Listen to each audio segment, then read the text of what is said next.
विद्यार्थी हूँ। मैं प्रगति संस्थान अन्नापुर से। आज आपको विज्ञान विषय में कल वाली क्लास में आपको विटामिन का पूरा परिचय हो गया। विटामिन बी कंप्लीट हो गई थी, इसके पहले वाली क्लासों में सी कंप्लीट हो गया था। आज मैं आपको जो पोषक पदार्थ के कार्बनिक तत्व का पूरा परिचय हो गया था। अकार्बनिक पोषक पदार्थ का अध्ययन कराएंगे। अकार्बनिक पोषक पदार्थ में मुख्यतः दो पोषक पदार्थों को ले सकते हैं। पहला होता है जल और दूसरा है खनिज लवण, जिसको आप लोग इंग्लिश में मिनरल्स कहते हैं। अकार्बनिक पोषक पदार्थों में जो होगा जल और खनिज लवण।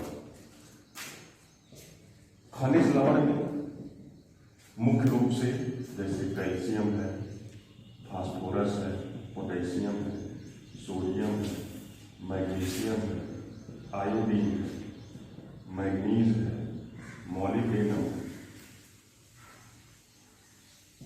आयरन है इत्यादि। इन सब का अध्ययन होगा। अब खनिज लवणों में भी इसको दो भागों में विभाजित किया गया है। खनिज लवण पहला जो होता है, कुछ खनिज लवण ऐसे होंगे जिनकी दैनिक मात्रा में आवश्यकता ज्यादा होती है।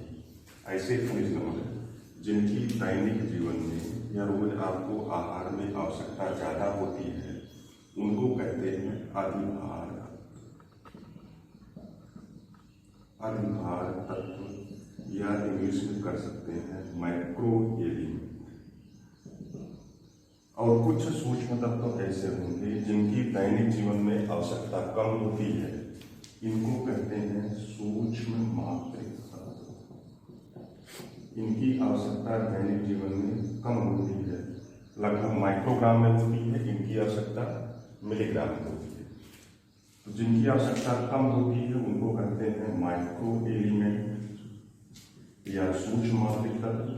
जिनकी आवश्यकता दैनिक जीवन में थोड़ा ज्यादा होती है उनको अधिभार तत्व या माइक्रो एलिमेंट या बल्क एलिमेंट कहते हैं। अधिभार तत्वों में मुख्य रूप से कौन कौन से आते हैं? पहला तो कैल्शियम आता है, दूसरा फास्फोरस आता है, तीसरा सल्फर आता है, इसी में मैग्नीशियम भी आता है, क्लोरीन भी आता है। ये सभी जो है इनकी दैनिक जीवन में आवश्यकता ज्यादा बढ़ती है, इसलिए इनको अधिभार तत्व कहा जाता है। सूक्ष्म मात्रिक तत्वों की आवश्यकता आपको दैनिक जीवन में कम है, इसलिए इनको माइक्रो एलिमेंट कहते हैं। जैसे आयरन है, आयोडीन है, कोबाल्ट है, मैग्नीज है, मॉलिब्डेनम है, सेलेनियम है इत्यादि जो तत्व हैं, इनको सूक्ष्म मात्रिक तत्व कहा जाता है। अब इन सब का हम थोड़ा सा सामान्य परिचय आपको अलग अलग देंगे। पहले शुरुआत करते हैं जल से।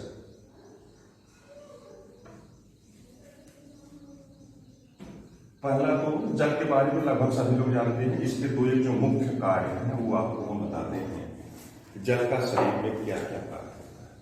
पहली चीज तो जान लें, जल जो है वो सर्वोत्तम विलायक है।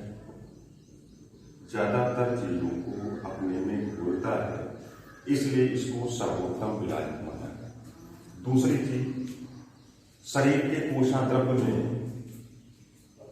बहुत से ऐसे पदार्थ हैं जो जल में ही घुले रहते हैं। जैसे जो रक्त का प्लाज्मा है वो भी जल में घुला रहता है। जो कोसा द्रव्य है वो भी जल में घुला रहता है। जीव द्रव्य का जो भाग है वो भी जल में घुला रहता है। तो ज्यादातर जो शरीर के या कोशिका के मुख्य अवयव है वो भी जल में घुले रहते हैं, जल में पाए जाते हैं।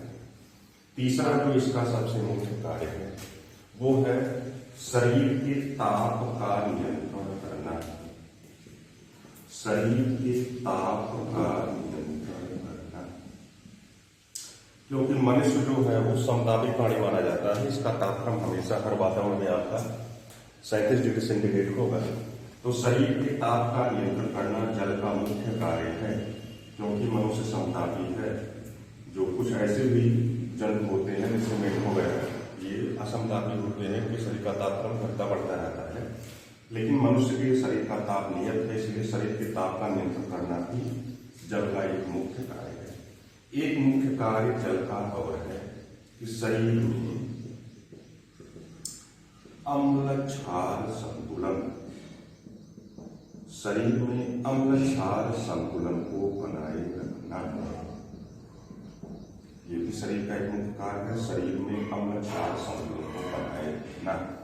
विद्यार्थियों, आप लोग जानते होंगे जल का मतलब H2O है, H आयन और OH आयन। इसकी जो यदि शरीर में अम्लीयता की प्रकृति बढ़ती है, शरीर में कोई अम्लीय पदार्थ पहुंचता है या शरीर में अम्लीयता की प्रकृति बढ़ती है, तो उसको OH आयन जो है संतुलित करेगा।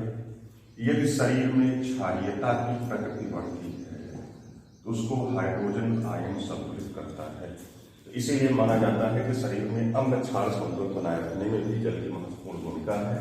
H+ आयन जो है वो क्षारीयता के माध्यम को संतुलित करेगा और जो OH आयन है वो अम्लीयता के माध्यम को संतुलित करता है।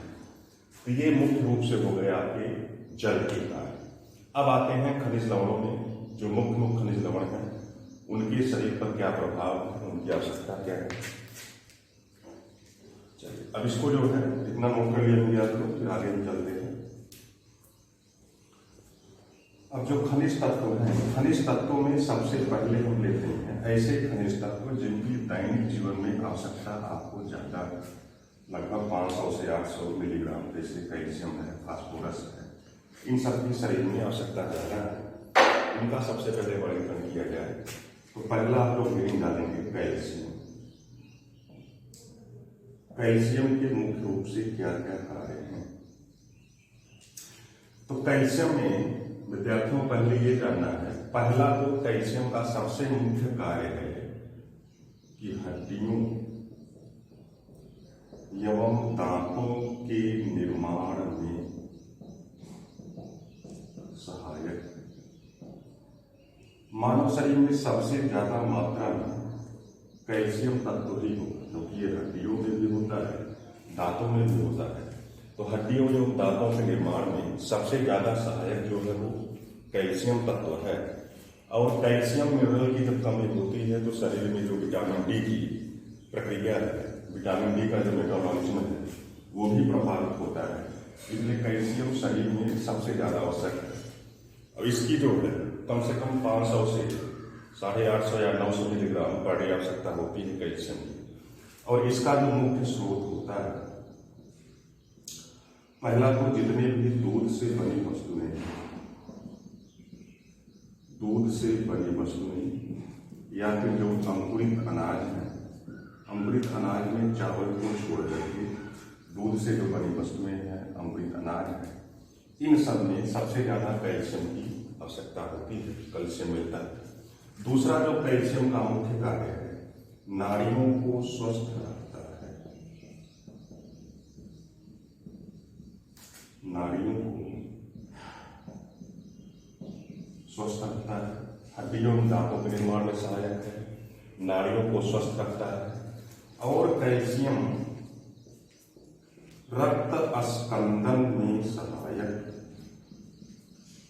स्कंदन का मतलब जब वो कहीं शरीर में चोट इत्यादि लग जाती है तो शरीर के अंगों से जब रक्त बाहर निकलने लगता है, उसको जमाने के लिए या रक्त का थक्का बनाने के लिए कैल्शियम तत्व आवश्यक है। इसके पहले वाले क्लास में जिक्र किया गया था कि रक्त स्कंदन में जो तत्व आवश्यक है वो कैल्शियम होता है, और रक्त स्कंदन के लिए जो प्रोटीन आवश्यक होता है वो होगा प्रोथाम्बिन और फाइब्रिनोजन, दोनों का नाम आता है। और रक्त स्कंदन के लिए जो विटामिन आवश्यक होती है वो माना जाता है कि, तो कैल्शियम की इसमें भी भूमिका है रक्त स्कंदन में, नाड़ियों को स्वस्थ रखता है, हड्डियों एवं दांतों के निर्माण में सहायक है। इसको नोट करें। उसके बाद फिर अगला तत्व लिया जाता है फास्फोरस।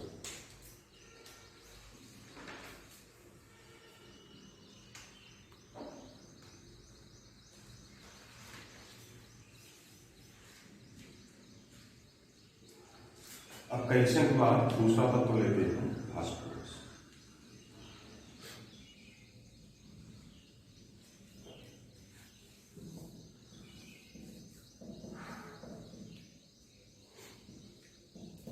ये भी अधिभार तत्वों में आता है, इसकी भी दैनिक आवश्यकता ज्यादा है। तो फास्फोरस का भी पहला जो कार्य है कि ये भी कैल्शियम के साथ मिलकर हड्डी तथा दांत निर्माण में सहायता करता है। ये भी कैल्शियम के साथ मिलकर हड्डियों तथा दांतों के निर्माण में सहायता करता है। पहला कार्य तो इसका हो गया, ये जो कैल्शियम है। दूसरा जो कार्य है फास्फोरस का, यह शरीर में अम्ल क्षार संतुलन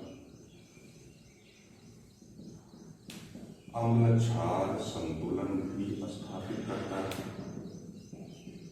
अम्ल क्षार संतुलन भी स्थापित करता है, दूसरा भी इसका कार्य है। तीसरा, यह डीएनए आरएनए या कई उपापचयी एंजाइमों का डीएनए का भी घटक माना जाता है।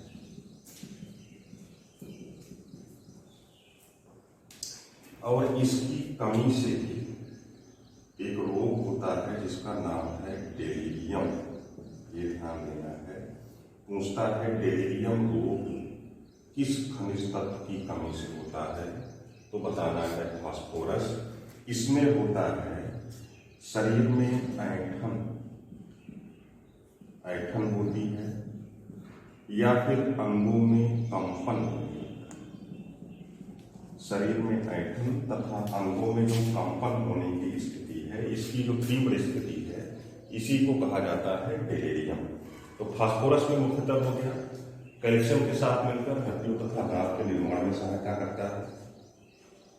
विभिन्न एंजाइमों का जो घटक है, डीएनए इत्यादि का, ग्लाइकोलिसिस तथा एटीपी पर भी इसका नियंत्रण है। ये हो गया फास्फोरस।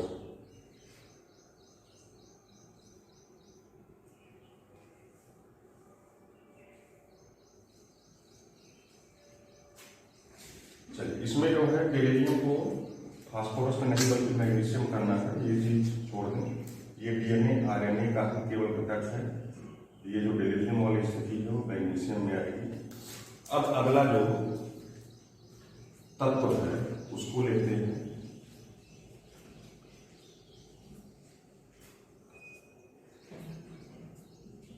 मैग्नीशियम। मैग्नीशियम का क्या कार्य है? पहला तो जान, यह पथरी के निर्माण को रोकता है। शरीर में पथरी के निर्माण को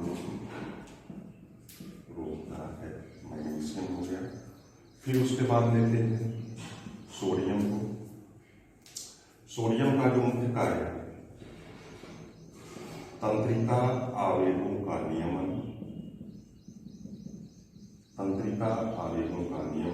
पहला हो गया। दूसरा जो है रक्त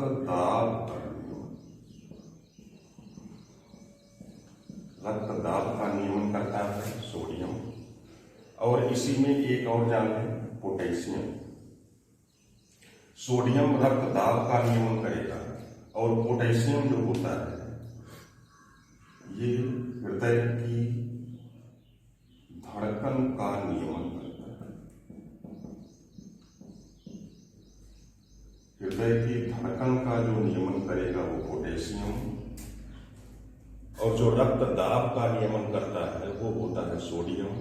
मैग्नीशियम जो है पथरी के निर्माण को रोकता है, और मैग्नीशियम की कमी से भी अभी जो हमने बताया था डेलीरियम रोग होगा, जिसमें तंत्रिका तंत्र प्रभावित होंगे और शरीर में कंपन होगा। अब इसके अतिरिक्त जो चलते हैं, अगला जो तत्व है उसको लिया जाए आयरन। मुख्य तत्व है आयरन।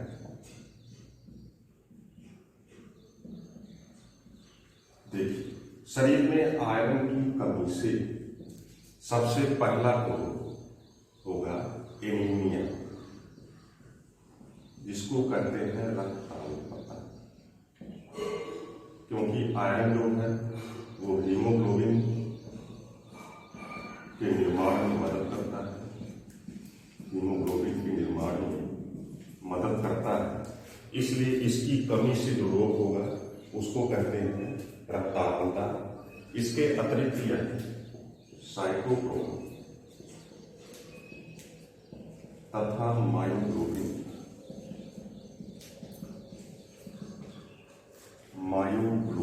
का भी महत्वपूर्ण घटक माना जाता है। तो दो चीज में याद करना है, पहला तो आरबीसी के निर्माण में सहायक है, जिससे कि इसकी कमी से एनीमिया या रक्तअल्पता होगा। दूसरा ये साइटोक्रोम तथा मायोग्लोबिन का भी महत्वपूर्ण घटक है। ये हो गया मुख्य रूप से आयरन का। अब आते हैं आयरन के बाद दूसरा कर लिया गया आयोडीन। सूक्ष्म मात्रिक तत्वों में आयोडीन का भी मुख्य स्थान है।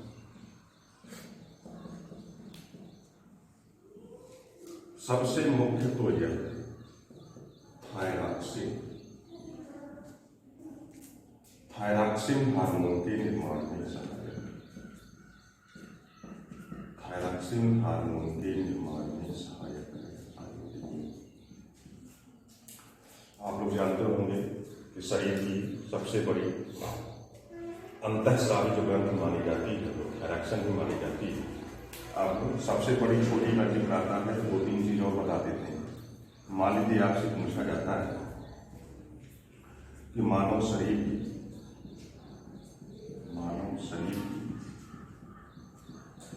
सबसे बड़ी ग्रंथि कौन सी है, तो आपको बताना है यकृत।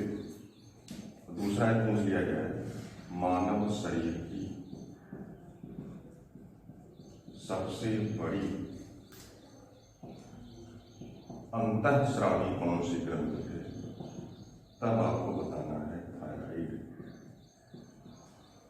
और मानव शरीर की सबसे बड़ी मिश्रित ग्रंथि कौन सी है। मिश्रित का मतलब इसमें अंतःस्रावी और बहिःस्रावी दोनों ग्रंथियां हों, तो मानव शरीर की सबसे बड़ी मिश्रित ग्रंथि तब आपको बताना है अंडाशय।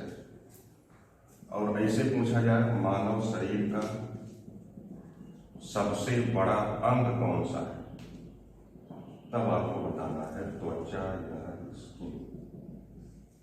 सबसे बड़ा अंग पूछेगा तो त्वचा बताना है।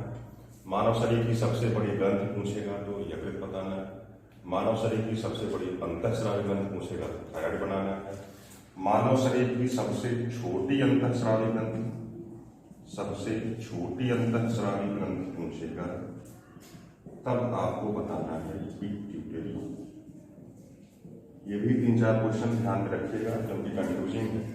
सबसे बड़ा अंग पूछेगा तब त्वचा बताना है, और मानव शरीर की सबसे बड़ी अंतःस्रावी ग्रंथि पूछता है तब थायराइड बताना है। सबसे छोटी अंतःस्रावी ग्रंथि पूछेगा तो पिट्यूटरी बताना है। चलिए, ग्रंथियों वाला जब टॉपिक रहेगा तब डिटेल बताएंगे कि क्या अंतःस्रावी होता है, क्या बहिःस्रावी। तो थायरॉक्सिन में आपने जान लिया कि आयोडीन में थायरॉक्सिन हार्मोन के निर्माण में सहायक है। अब इसकी कमी से क्या रोग होता है, कमी से जो रोग होता है, पहला तो जान लें कि आयोडीन की कमी से एक रोग होगा जिसको कहते हैं घेघा रोग, या इसी का एक नाम है गलगन, जिसमें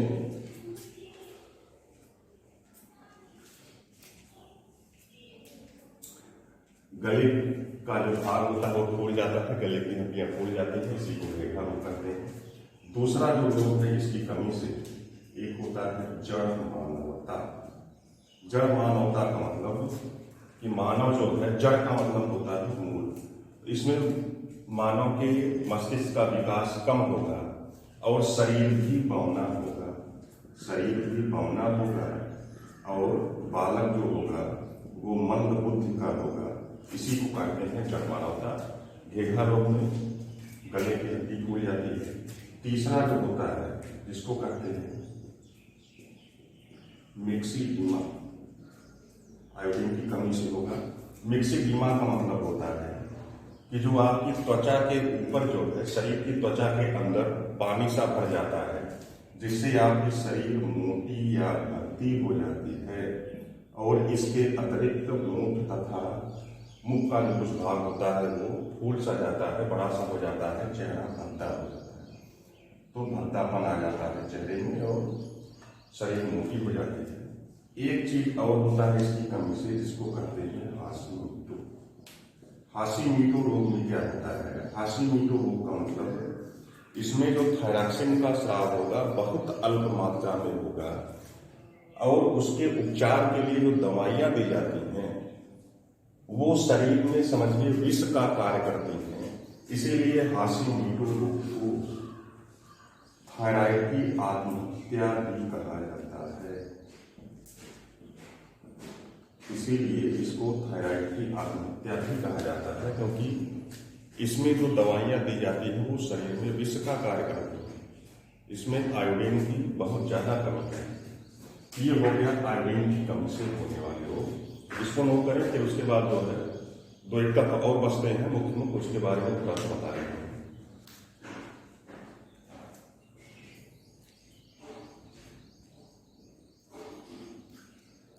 उसके बाद अब आ जाते हैं आयोडीन के बाद कोबाल्ट। कोबाल्ट तत्व का क्या कार्य होता है?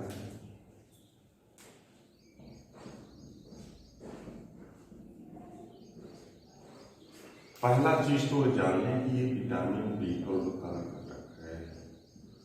विटामिन B12 का मतलब साइनोकोबालेमिन। विटामिन B12 का घटक है, विटामिन B12 के निर्माण में सहायक है।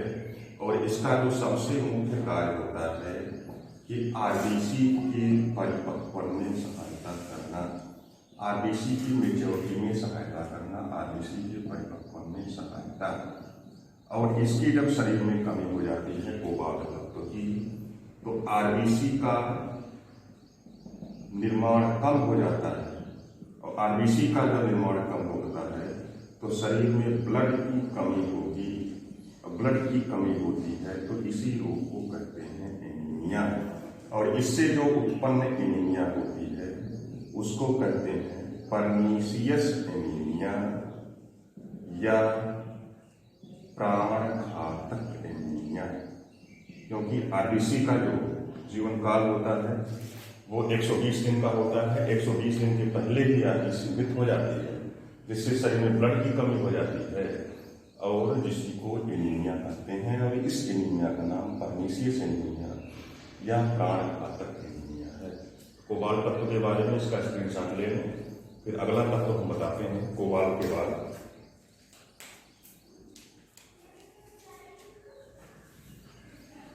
अगला हो जाता है सेलेनियम।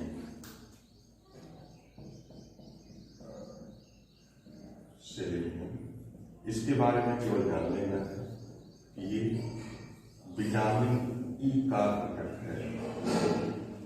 ई विटामिन ई के निर्माण में सहायक है। ये है सेलेनियम। अब मुख्य जितने तत्व थे लगभग सभी हो गए हैं। एक चीज और जान लें, क्रोमियम। क्रोमियम तत्व का मुख्य रूप से क्या कार्य है? क्रोमियम जो है ये पूछा जाता है, अब इसको ध्यान देना है कि यह इंसुलिन के निर्माण में सहायक है।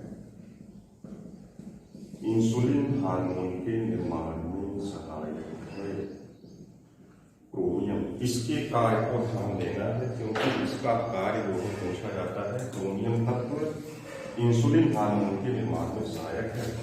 एक और छूटता है सल्फर या CIC को कहते हैं गंधक।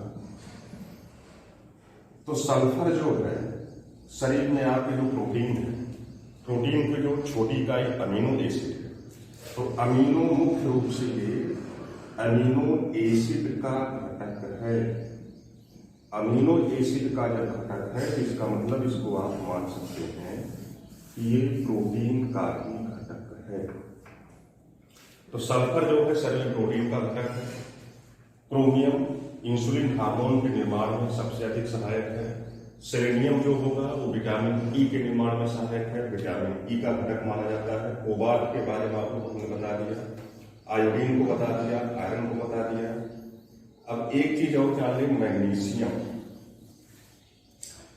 मैग्नीशियम हो गया है मैग्नीज को, मैग्नीज का जो मुख्य कार्य होता है, इसकी कमी से अस्थि, उपास्थि तथा संयोजी ऊतक, इसकी कमी से अस्थि, उपास्था, संयोजी ऊतकों के निर्माण में बाधा पहुंचती है।